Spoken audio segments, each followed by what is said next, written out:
What's up, everybody? Welcome back to another episode of Matt's Mind. I'm pretty sure we missed last week, but in the end, when am I ever consistent with this series? If you guys have any questions you want me to feature here and answer live here in the video, make sure you guys drop a like down below. Comment your question down below in the comment section. Of course, if you guys haven't already, make sure you subscribe to the channel. These videos come out every Wednesday, usually. Well, let's get started here with a great question from Chris Evans, a non-Lego question. I love these non-Lego questions. Matt's Mind, if you went to a 5-star restaurant with an unlimited budget, what courses or dishes would you order? So I think for starters, I'm a big fan of Caesar salad, right? It's nice, usually healthy, as long as the dressing isn't overdone. It's a nice start, you know, warming into the meal. I think as an appetizer, maybe other than that, maybe even some maybe potato skins, maybe some like bacon and cheese on it. That would sound pretty cool. If we're going full Italian, man, I mean, I'm just sort of okay with like bread and olive oil, which is always phenomenal. If we're going for like the main dish, like the full like gourmet monstrosity of the meal, that's a tough question. I'd probably say maybe like spaghetti carbonara,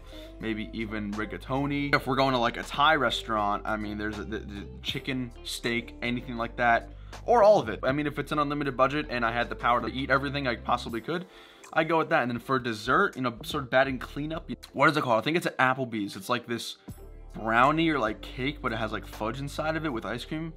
It's phenomenal. I'd say that. Great question though, like the start of it. Jawa's asking, when do you think LEGO will ever realize that their Star Wars promos are trash and that they would make a lot more money off of Clone Wars sets than they realize? Funny, because I think like a day or two ago, I posted a video talking about the Han Solo keychain right here. So if you haven't checked that out, I recommend you go check that out, especially in context to Jawa's question. But I don't think they're completely trash. Like, they're still cool. Like, I still have the Endor and I think the Death Star one sealed as a promotion, just sort of like hanging in display. I think this one was pretty cool. It's a pretty cool concept. It's the first metal keychain that we've gotten, like engraved or not engraved. I don't know what you call it, but it's pretty cool. So I don't want to say they're completely trash, but I think compared to the previous ones we've gotten, you know, namely the minifigure polybags, the Scarif Trooper, Darth Revan, bunch of other cool guys, they are definitely subpar. Brix is asking, in terms of a more aesthetically pleasing vehicle, do you prefer the Razor Crest or the Slave One? I think the Slave One sort of like takes the cake in terms of just an aesthetic that's sort of really unique. The Razor Crest is a phenomenal ship in terms of its design. I think the best Lego version of the Razor Crest probably has to be from Rich Boy J. I mean, he built like a whole UCS minifigure scale version. But I think it just, in terms of a ship that I like more just to look at, I think the Slave One's super cool. I like the idea of how it like sort of lands like flat, but then when it flies, it's actually like straight upwards. I think that's a really cool concept, especially seeing it in like different battles and sort of scenes in episode 2, which was super cool. So I'd say Slave One over Razor Crest, but they're both really cool ships. BrickX28 asks, would you want LEGO to recolor the 501st Battle Pack for other legions? I would like the 212th or the Coruscant Guard. I mean, those are probably the two most desired ones. I mean, if we have to go for a specific like legion with a color, I'd say 212th next and then the Coruscant Guards. But honestly, I'm just a fan of normal phase 2 white, man. Like, I don't need a 501, a 212th, a 332nd, or whatever it is.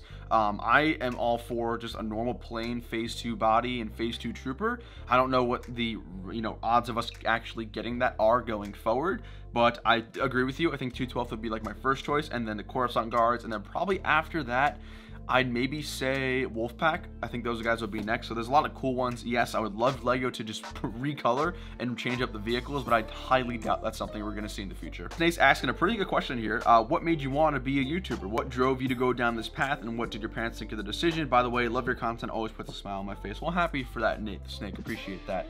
So I always knew that I was good at sort of entertaining, like whether that be just like with my group of friends and stuff like that. I never really thought of being a YouTuber, if that makes sense. I never started making videos with the idea of being, you know, a famous YouTuber. I just started doing it because it was like something fun, and as cliche and stupid as cheesy as that might sound, that's just the truth.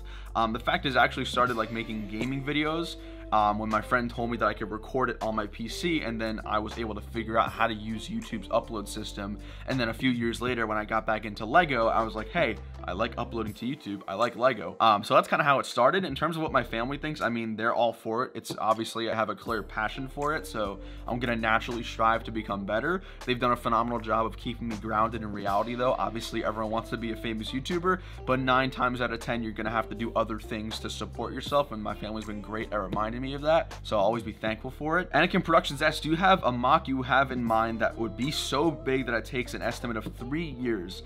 So fun fact for you guys, before I decided on Endor, I was actually really close to building a minifigure scale Batu, like the Galaxy's Edge, Batu Outpost, or Black Spire, whatever it's called, because I had just been there earlier this year and it was really cool, and I kind of wanted to, I had this idea of, you know, I build this big scale Batu, minifigure scale, like 1-for-1 scale of the theme park with the tunnels, the vehicles, the rides, all that cool stuff, and I figured that would be a really cool way to try to get me in that door, you know, with working with bigger companies, maybe even having Disney, like, take the mock I make of Batu and put it on display. Like, that would be so cool.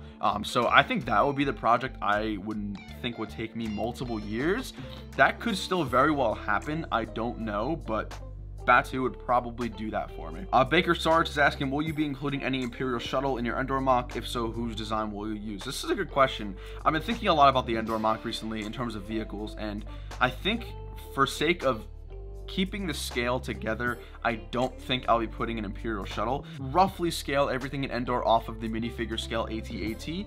Unfortunately, if I were to put a minifigure scale Imperial Shuttle, I feel like that would throw it off a lot, especially with the amount of area I have to work with. You know, in reality, the platform, let's say, would be the size of the entire mock right next to the AT-AT. So probably not. Maybe a play scale one in the back to make it look like it's sort of farther back. But as far as right now, I don't plan on including one. This is a juicy question. This is a great question. Jude Brix is asking, hey man, my question this week is, do you think that Star Wars bringing back lots of characters is a bad thing?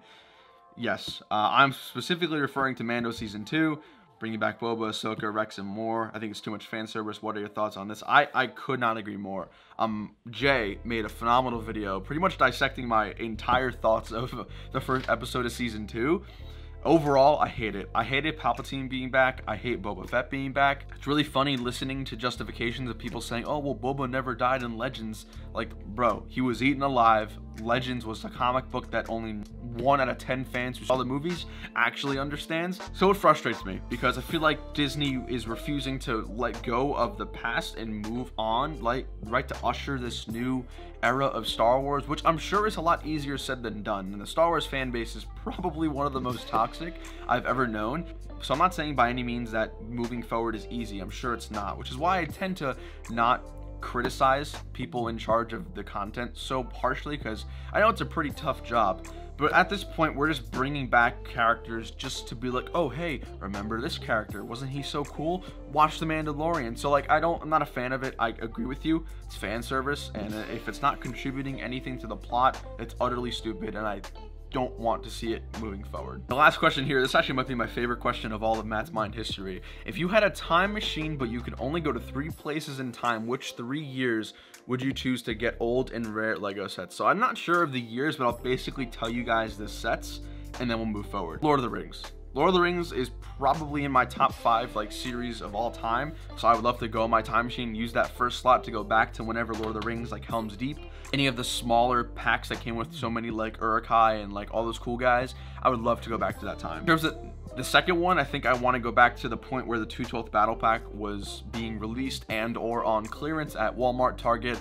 I am really upset I wasn't into Lego at that time to get more of those Battle Packs, so that is like my most regrettable set that I wasn't able to get. And the third and final one, as cliche as this might sound, I would love to go back to the Republic ATOT with dropship set. It still holds up to this day, and it's like stupid expensive, and I'm sure it's probably everyone's choice to go back to that, but I would love to go back to that year because I'm pretty sure that entire year was stocked with like amazing Lego sets coming out. So that would be it. I mean, I don't know the years, but like I said, it would be the dropship, it'd be the 2/12 Battle Pack, and then pretty much any Lord of the Rings set. That's a really good question. So that wraps up this video, guys. Hope you all enjoyed. Thanks for watching. Like I said, if you have a question you want me to answer in next week's video, comment it down below. Make sure you subscribe as well, drop a like, and I'll see you later. Take it easy.